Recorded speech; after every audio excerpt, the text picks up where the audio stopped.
Do you have an idea? Do you have a product? Do you have a service? Do you have something that you think, hey, that might make a good business?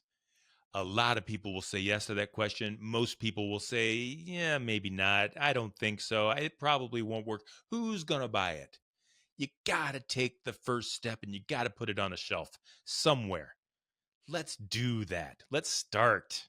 Let's talk about that. Next, Sruti Baz is my guest on Purpose Under Pressure.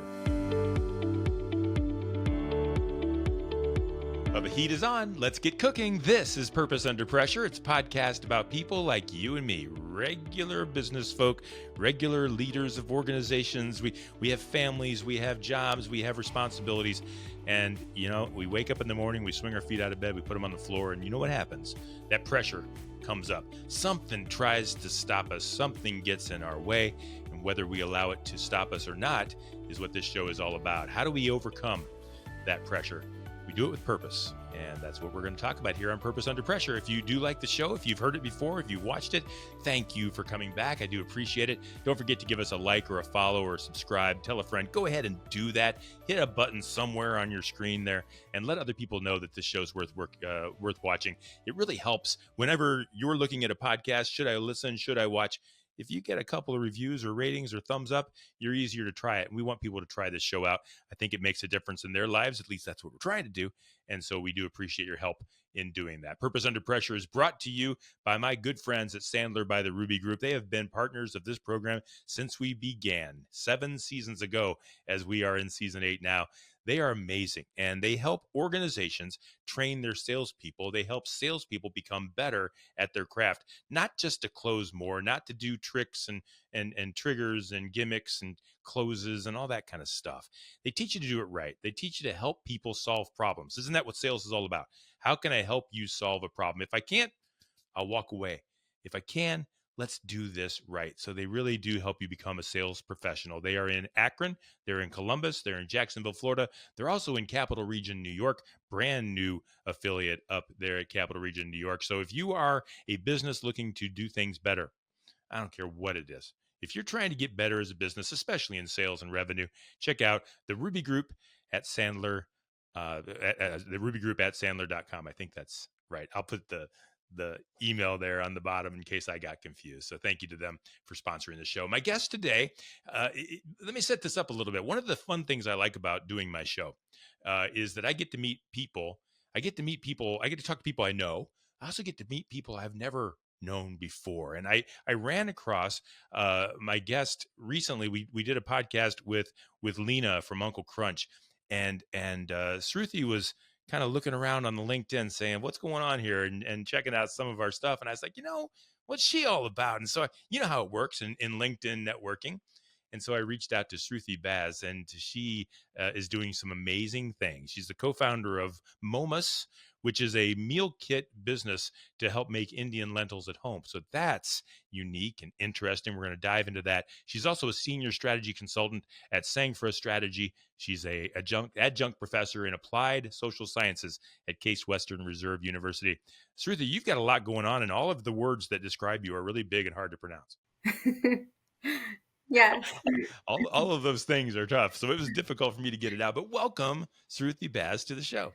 Thank you so much. And you did great. You mastered all of the different words and the tongue twisters. It's important, names matter, and we work really hard for our accomplishments. And when we have them, people should pay attention to them. So congratulations on all your success. And so tell me a little bit more about you and why you do what you do. And tell me about some of the great things that are happening, especially with Moumas. I'm really interested in all the things you're accomplishing.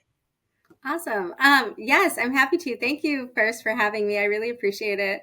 And like you said, I work full time. So I'm a strategy consultant by day. And I'm also a mom. That's the most important thing about me. Also by day and by night and on the weekends. Yeah. Yep. So I have 2 little ones, a 4-year-old and a 2-year-old, and I have a little dog too. I can't leave her out.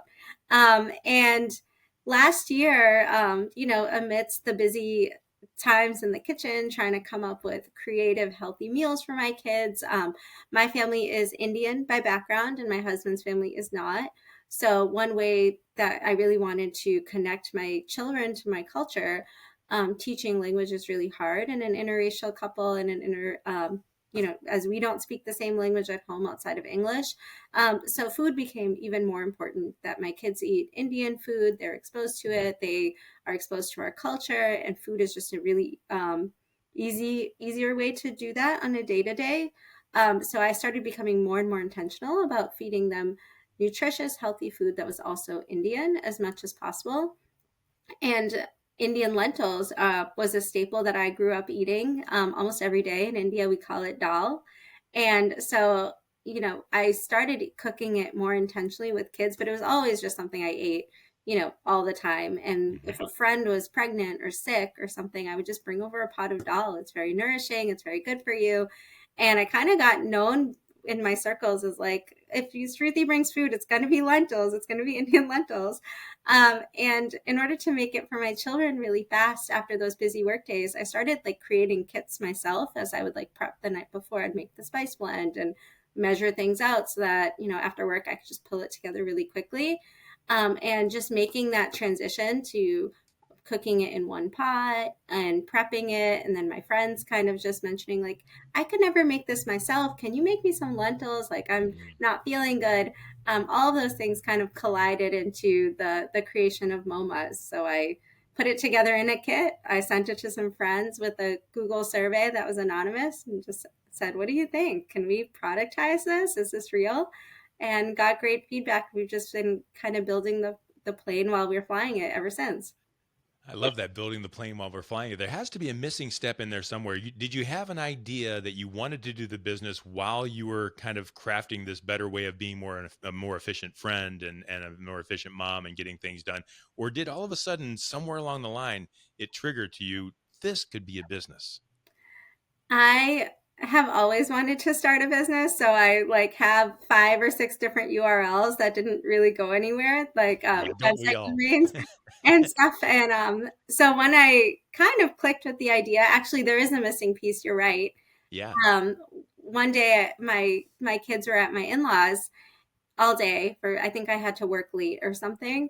And I picked them up at the end of the night and I was like, oh, what did you guys have for dinner? And my father-in-law pulled out this rice-a-roni, like, oh, they ate this rice-a-roni. And I was like, okay. So Oh that was no. kind of like the piece that I was like, wait, if they could do that for rice-a-roni, it's like rice Yeah. and spice blend, I could do this for lentils. And so I started kind of thinking about it more and more. And then I got this book called $1 Million Weekend by Hmm. an author called Noah Kagan. I think I was on a Reddit thread of like, how do you actually start a business? And people were mentioning that book over and over. So I bought it on a Thursday and I read it over the weekend. And like that Monday, I was like, okay, we're doing this. We're buying the products on Amazon and we're going to test it out and see. Um, How much risk did you have to accept? So over the weekend, you read this book and you said, I'm in. How much risk? Did you invest your own money? You had to buy a product? Talk to budding entrepreneurs out there that are afraid over years. You started this thing, you said, let's go. Like, what did you have to risk? so the risk was small early on. And I think Really? that's what makes it like easier because you get validation as you go. Mhm. So the initial buy was some packages that I could put it in on Amazon, some smaller spice packages, and then the products. So it was probably like a couple $100. And you're And in business. yeah, and then you're in business and you buy like, the website domain and you buy the like state certification and then I just like did it a little bit. So it was like $100 there, $200 there, and then you're kind of going. And so last year was the year where I was trying to figure out like, is this viable? We did a lot of different product farmers markets, got customer feedback, updated the recipes, and then realized at the same time was kind of realizing my goals for the business. And I realized I want this to be something that is accessible to people. I want it to be on grocery shelves across the nation eventually. We're not there yet, because I think it's a great food. It's a great thing that could make people's lives easier and healthier. And so even aside from the like, it would be great if this was my full-time job and I could have a business. I think it's a great offering for the world. I named the company after my grandmother. I called her Moma growing up And I just think of like how she always cared about nourishing us.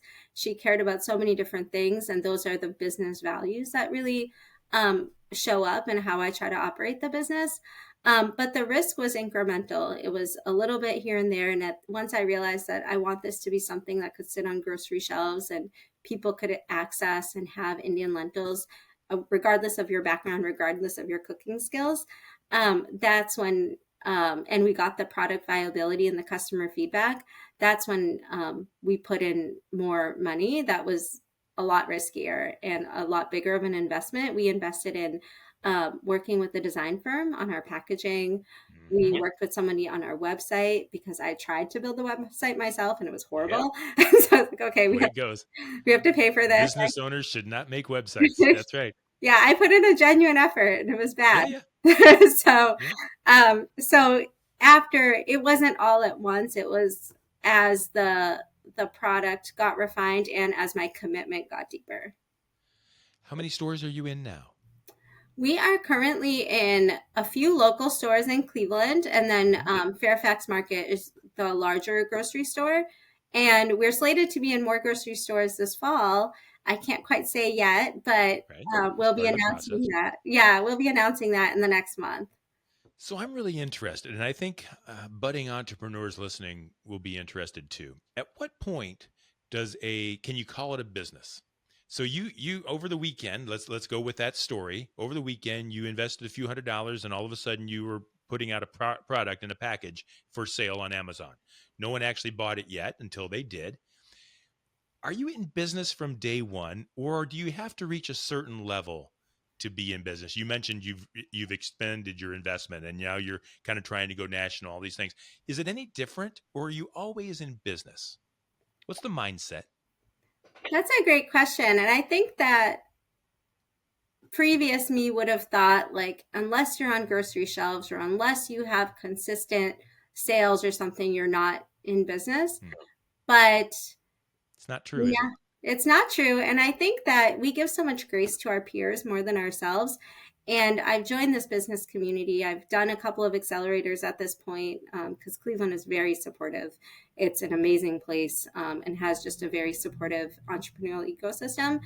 And I think about what I would say to like a fellow small business owner. Now people want to like meet with me for coffee because they're in early stages, and they'll say, actually, I like only sell at farmers markets, so I'm not a business. I'm like, yes, you are a business. Like once you get that sale, so that's probably not what I told myself last year. It probably wasn't until we got the packaging design and all that stuff that I took myself seriously. But it's like, what would you tell a friend who has this amazing product and they're just early stages, but there's a demand for it and they are meeting that demand? Like, that's when you're in a business. That's when you're in a business from the very minute. And sometimes even when it's just a thought. When it's Mm-hmm. just a thought, if you're taking some kind of a step forward, if you're talking to someone about it, if you're reading about it, it's not terrible to think of yourself in that position. Yeah. You hear about athletes that picture that ball going through the hoop or whatever it might be. That's part of it. Yeah. And so good for you. You mentioned your purpose originally, taking care of your kids and then taking care of your family. And now as you get bigger, the pressures are going to rise where maybe some of that stuff has to sit in the side.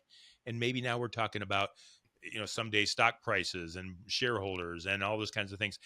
What is your purpose now? Has it changed at all? And how will you hold on to that moving forward, regardless of how much success you have? That's a great question. And I've been thinking a lot about this. And whenever, like, I feel so strongly that the company should be aligned with the values of my grandmother and my family. And so one thing that we started this year, or last year, was we decided to start a scholarship program in honor of my grandmother through in partnership with Minds Matter Cleveland, because my grandmother really valued education. We've also made some other donations to like community work and things like that are happening because I just feel very strongly that the business has to be aligned with who my grandmother is and what my family values. So the food itself is accessible, it's nutritious, and it is values aligned in that way. But I feel very strongly that there should be a social impact mechanism at all stages of the business, even when we're like not as profitable, or we haven't broke even on our investments. Um, and so that is something that I hope that we hold on to always. I hope that to bootstrap it as long as possible so that we have autonomy over, and we can't be told, no, our profits aren't as high, so we can't do 5 scholarships and things like that. As long as we're able to afford our lives and our children's lives, I want to use this mechanism as a way to make lentils accessible, to give back, and then of course be a profitable business as well. Good for you.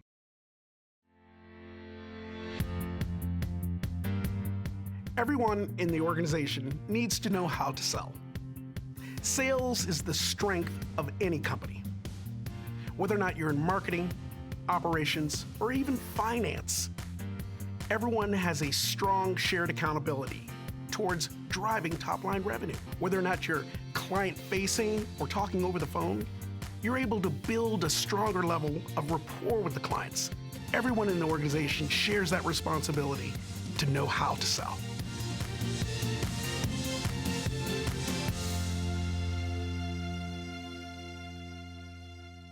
Let me ask you this, and maybe we're heading into the pressure part. You're a full-time mom, you have a full-time job, and this would glamorously be called a side hustle at this point. Yeah. But you're very passionate about the side hustle. How do you balance it all? And where does anything ever take a back seat to the other? Yeah, that is something we're always kind of grappling with. And I'll say I'm very fortunate. My full-time job is work from home. So I work remote. It makes me gain a lot of time back that other people don't have, and I don't take that for granted. I also have amazing in-laws that live 10 minutes away. So if I ever need anything, or if I need to do a market and my husband's not available, my kids can spend the time with their grandparents. And so I know that I just have immense like privilege and support from my full-time job, and then also my family.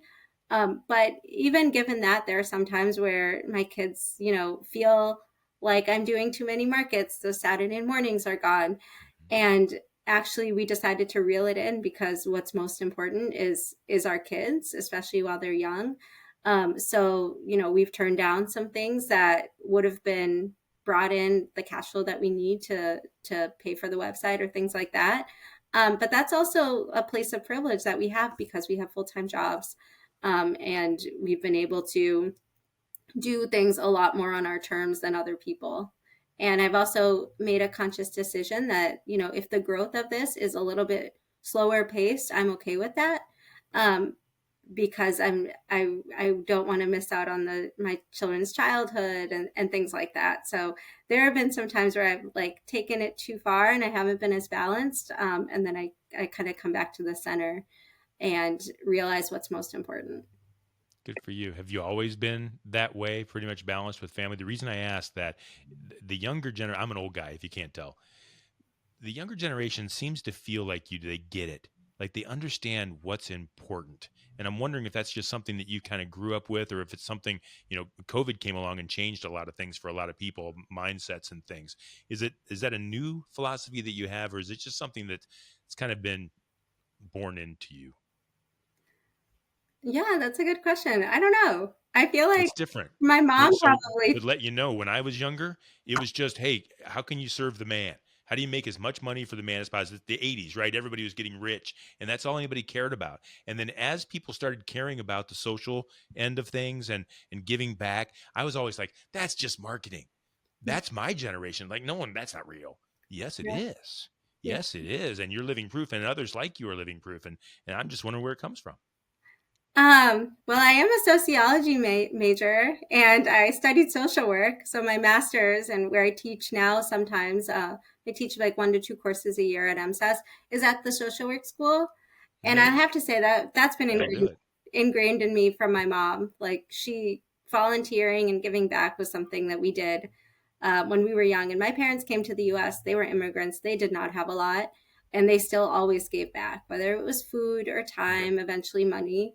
And so I think that that's just been ingrained from my mom, and she got it ingrained from my grandmother and other people. Good for you. You can tell, and I think it probably shows through in your product. So what's been the hardest thing? We talk about purpose and we talk a little bit about pressure so far, but what has been most difficult for you as far as launching this new company, Momus? I think there's been a lot of challenges from like an operations standpoint. Like there's a big learning curve for me around manufacturing, distribution, Yeah. things like that. I'm lucky that my husband has strengths in those areas and he's my co-founder. But there's been a learning curve. I'm also not naturally detail oriented. So all the numbers, the finances, like our product are not like these large purchases that happen just every so often. Like the bookkeeping is detailed. So, you know, and then upskilling on those like QuickBooks and all those tools and tracking everything is really important. And I'm just not naturally good at it. Um, Aside from that is like the continuous product development. So we launched and we made the product taste really good and it's a certain size, and we realized that actually our one pouch produces about 5 cups of lentils. If you're like not like for me, that's normal. I could eat like 5 cups of lentils every day, like or over a few days, and I won't get tired of it. But what does that mean for repeat customers if they are not, this isn't part of their natural life and they've never eaten Indian lentils before? That's affecting repeat business. So, you know, and we also made a big order to our manufacturer. So we have these units that we already, you know, halfway through, we were like, oh, we need to change the size of this. So, and then also change the price point. And so we need to decrease our production cost or cost, how much it takes to produce things so we can make this product work at this different size. So just coming up with like the different formulas and figuring things out. Luckily, we're almost through our inventory and we're working on resizing. But when we first realized that, we were like, do we sell through this? Do we, you know, if we don't, then that's, you know, thousands of dollars that of product that we're not going to use. And like, what is the right size? So just, it's humbling to know that like, you're just going to have to constantly iterate and you're going to constantly learn what you're doing is probably not quite right. But it's also like fun to talk to customers and get their feedback and understand where they're coming from and just gain a lot of different perspectives and having the humility to be like, okay, that was not the right call. This isn't where I'm not the customer, like the customers are out there. And listening to those kind of like little things and reading between the lines is hard, but it's been fun. And does that kind of stuff keep you up at night? Not quite knowing what's next, nor knowing what the answer to what's next is, or do you just have faith that this is going to work out? You're new, you're young, you don't have a ton of business experience, but yet you're pushing on, and it doesn't seem like too much is getting you down. Yeah, it doesn't keep me up at night. Good. And but it does keep me up at night in the sense of like, you know, after the kids go to bed, we're working on the business. Oh, that. Yeah. And we're figuring things out and we're looking at the details and we're changing our minds a lot, and we're not quite sure of the timing because, you know, certain inventory SKUs are getting sold faster than others. So it feels like a fun challenge, and I do know that there is space for this a real demand for this product, and I just want to make sure that what we're giving for the customers isn't just like the product, but like the right size. They're going to fit their lifestyle and things like that. And I don't quite know the answer, and I think that's exciting to be able to figure it out. I think it is too. And do you have goals? This will be my last question. Do you have goals as to, 3 years, 5 years, 10 years down the line? Like how big do you want this to be?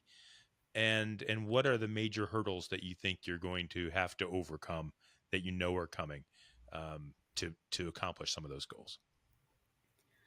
Um, I should probably create 3, 5, 10 year goals. I have a lot of That's why immediate I asked the goals. question. You're young enough that maybe not yet. Yeah, that's right. I have a big vision of being a national brand in a specialty like health store. I think our product really resonates with shoppers at Sprouts and Whole Foods and Fresh Time and things like that. And I also want to be like on the shelves of stores that are not health focused either. I want to be a pantry staple for people where the food is resonating. And the path to getting there um, is, I know where I want to be at the end of this year, and we're still kind of figuring out like what introductions or how are we going to perform at the places we're going to be in this fall to be able to leverage that for the next one. So I think I have like a 3 to 6 month goal and then a 10-year goal, and I got to figure out the in between. In between. Yeah. Yeah, that's a good idea, and someone is someone that doesn't do that can still make it. But when you have that 3 and 5 and 10 year goal, it's really helpful, and to be able to know, okay, am I on track or not? Because otherwise, it's just you're not quite sure how in that long journey. So, Yeah. congratulations to you through these for not just the success that you have, but for taking the first step. I know there's people listening and watching right now that wish they would have taken the first step. And now it's too late, or they think it's too late. They are afraid to take the first step right now. And just congratulations to you and others like you that have taken that first step, which leads to a second step, which leads to something being sold on Amazon, which leads to being in a store, which leads to a 10-year future. That's how you get going, isn't it? Thank you. I really appreciate that. Yeah. And yes, it is never too late. It's not too late, and you have to believe in yourself, and you have to be willing to fail, and you have to be able to go out there and realize that there's a market. If it's something you and your kids and your friends like, more than likely, people will buy it, and we just have to trust in ourselves. So thank you for that encouraging story, and I wish you the very, very best of success. And I hope and I know that the purpose that you've talked to me about is going to outweigh any pressures that you have. So good luck to you moving forward. Thank you, Bryan. Thank you for having Sruthi, me. if someone wanted to reach out to you and maybe a distributor or a store or someone wanted to hear more about this product, let's not let this opportunity go by without letting them know how to reach you and how to contact you and how to get things moving forward. Yes, absolutely. And even if somebody just wants to talk about their own journey, I'm happy to talk to anybody. Thank Um, you. but my our website, our company is Moumas, Moumas, and our website is eatmoumas.com. Our Instagram is at eatmoumas, and I'm the person that uses that. So you'd be messaging me actually. And on our website has our business email and phone number as well. Tremendous. Thank you so much, Sruthi, for being a part of Purpose Under Pressure, and good luck to you. Thank you. That's Sruti Baz. She's the co-founder of Moumas meal kits, Indian lentils that you can make at home. And I'm thrilled and then to be in on the ground floor with her sharing this story, because I have a big feeling that things are going to get big for her and for Moumas in no time. She is my guest today on Purpose Under Pressure. It's brought to you by Sandler, by the Ruby Group. Sellers are under pressure to perform, and Sandler helps you to succeed. And here's the difference: on purpose. You'll find all past episodes of Purpose Under Pressure at bryanmediastrategies.com/podcast and wherever you stream your favorite shows. We do this every week, and we will see you next time on Purpose.